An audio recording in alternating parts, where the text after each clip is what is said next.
हिमाचल प्रदेश के मुख्यमंत्री जयराम ठाकुर ने मां ज्वालामुखी के दरबार में विधि पूर्वक पूजा अर्चना करने के बाद पत्रकारों से बातचीत के दौरान कहा कि हिमाचल प्रदेश के मंदिरों में बाहर से आने वाले श्रद्धालुओं की सुविधा के लिए और भी अधिक व्यवस्थाएं करने की आवश्यकता है, ताकि यहां पर देश के बड़े मंदिरों की तर्ज पर ही श्रद्धालुओं की संख्या में बढ़ोतरी हो और स्थानीय लोगों को रोजगार के अवसर मिल सके। इससे पूर्व उन्होंने मां ज्वालामुखी के दरबार में प्रधानमंत्री नरेंद्र मोदी के केदारनाथ में हुए कार्यक्रम को वर्चुअल माध्यम से देखा और उसकी सराहना करते हुए कहा कि हमारे देश की सांस्कृतिक धरोहर को सहेज कर रखने में आदि शंकराचार्य जैसी विभूतियों का काफी योगदान है। उन्होंने कहा कि वर्ष 2013 में जब केदारनाथ में त्रासदी आई थी, उस समय प्रधानमंत्री नरेंद्र मोदी गुजरात के मुख्यमंत्री थे। उस दौरान उन्होंने दिल खोलकर केदारनाथ मंदिर और क्षेत्र की जनता की सहायता के लिए हाथ बढ़ाए थे और आज संयोग की बात है कि प्रधानमंत्री के रूप में उन्हें आदि शंकराचार्य की मूर्ति और मंदिर के अनावरण करने का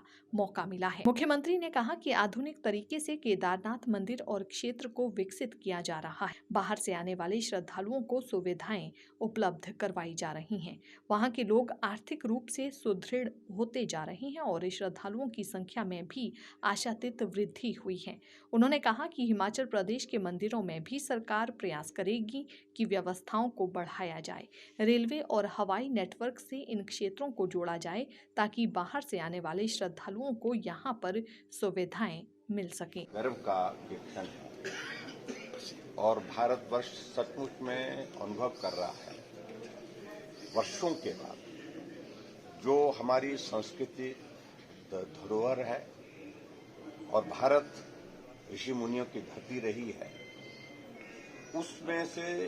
भारत आगे बढ़ते हुए जहां पहुंचा है आधुनिक भारत के रूप में भी, उसमें भी अपने मूल से जुड़े रहना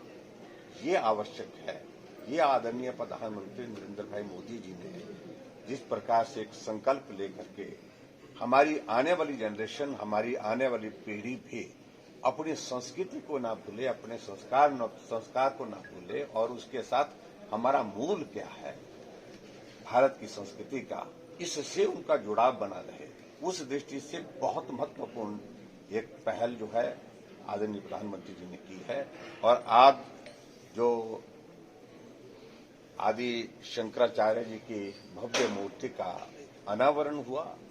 और केदारनाथ जाकर के जहां आदरणीय प्रधानमंत्री जी की बहुत गहरी श्रद्धा है, उनकी ही नहीं पूरे देश के लोगों की भी बहुत बड़ी श्रद्धा है, वहां जाकर के इस प्रकार से जहां एक वक्त ऐसा दौर आ गया था 2013 में जब बहुत बड़ी क्षति हुई थी, तो उस क्षति के दौरान ऐसा अनुभव किया जा रहा था कि अब यहां पर आना जाना मुश्किल होगा और वहां का केदारनाथ का अस्तित्व खतरे में हो गया था। उस वक्त श्री नरेंद्र मोदी जी ने गुजरात के मुख्यमंत्री के रूप में एक शुरुआत की और उस शुरुआत का आज आप देख रहे हैं कि वो शुरुआत आज किस दौर में पहुंची। जो प्रधानमंत्री जी ने आज कहा, पिछले 100 वर्षों में जिन लोगों ने यहाँ केदारनाथ आकर के दर्शन किए होंगे, जो संख्या रही होगी, आने वाले समय में केदारनाथ में 10 सालों में उस संख्या को हम पार करने की स्थिति में हो पाएंगे। जोड़ने के लिए चाहे वो सड़कों की बात है, चाहे वो और सुविधाओं के माध्यम से ऐसे धार्मिक स्थानों को महत्व देना जो हमारे आस्था के केंद्र हैं। और उसी दृष्टि से जो अनुराग जी ने कहा कि भव्य मंदिर राम जन्मभूमि पर भगवान रामचंद्र जी का बने, जहां उनका जन्म हुआ है, ये एक विषय चर्चा का था। वर्षों से सैकड़ों नहीं हजारों लोगों ने अपने जीवन कुर्बान किया उस संघर्ष में, लेकिन आखिरकार दौर देखने को हमको तब मिला जब भारत को एक मजबूत प्रधानमंत्री नरेंद्र भाई मोदी जी के रूप में मिले और आज वहां भूमि पूजन के पश्चात भव्य मंदिर का निर्माण वहां पर शुरू हुआ है। ये हमारे लिए गर्व की बात है। हिमाचल प्रदेश काफी धार्मिक स्थल है, यहाँ पर काफी ऐसे धार्मिक स्थल है जिसमें जीर्णोद्धार की जरूरत है, तो इससे प्रेरणा मिलती है आपको कि निश्चित रूप से उस दिशा में हम काम कर भी रहे हैं, प्रदेश सरकार काम कर भी रही है और काम करने के साथ साथ में और आगे जाकर के तेज गति के साथ काम करने की आवश्यकता है। और मुझे इस बात की खुशी है कि हिमाचल भी देवभूमि के नाम से जाना जाता है और यहाँ चाहे आज हम मां ज्वाला जी के यहाँ पर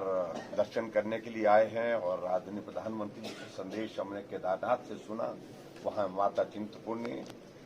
नैना देवी और विजयेश्वरी माता, चामुंडा माता, ये ऐसे स्थान है जहाँ और व्यवस्थाओं की दृष्टि से और बेहतर करने की आवश्यकता है ताकि यहाँ धार्मिक दृष्टि से भी टूरिस्ट आ सके, लोग आ सके, श्रद्धा के साथ भी आ सके और उसके साथ पर्यटकों को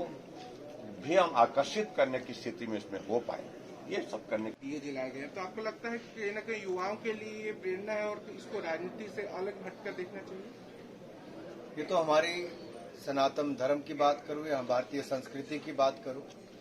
हम कुछ नया नहीं कर रहे। जो देश को वर्षों वर्षों तक करते आ रहे हैं वही आगे करने का काम कर रहे हैं। बीच में कुछ दौर ऐसा आया जब लोगों ने कुछ किसी और किया, लेकिन वापस एक बार फिर भारत अपनी पहचान को दुनिया भर में बनाने का काम कर रहा है। अब तो अमेरिका में भी दिवाली पर बिल लाने का काम चल रहा है ताकि उसको राष्ट्रीय एक त्योहार के रूप में माना जाए, छुट्टी भी दी जाए, उस तरह से मनाया भी जाए। और जो वर्ल्ड ट्रेड सेंटर है वहां पर भी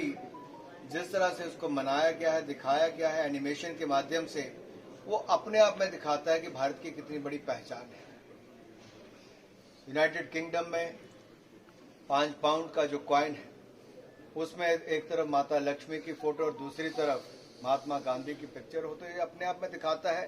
भारत की पहचान और भारत का सामर्थ्य दुनिया में कैसे बढ़ रहा है। एक आखिरी सवाल, कई आस्था के केंद्र हैं आज भी भारत में जिनको जीर्णोद्धार की जरूरत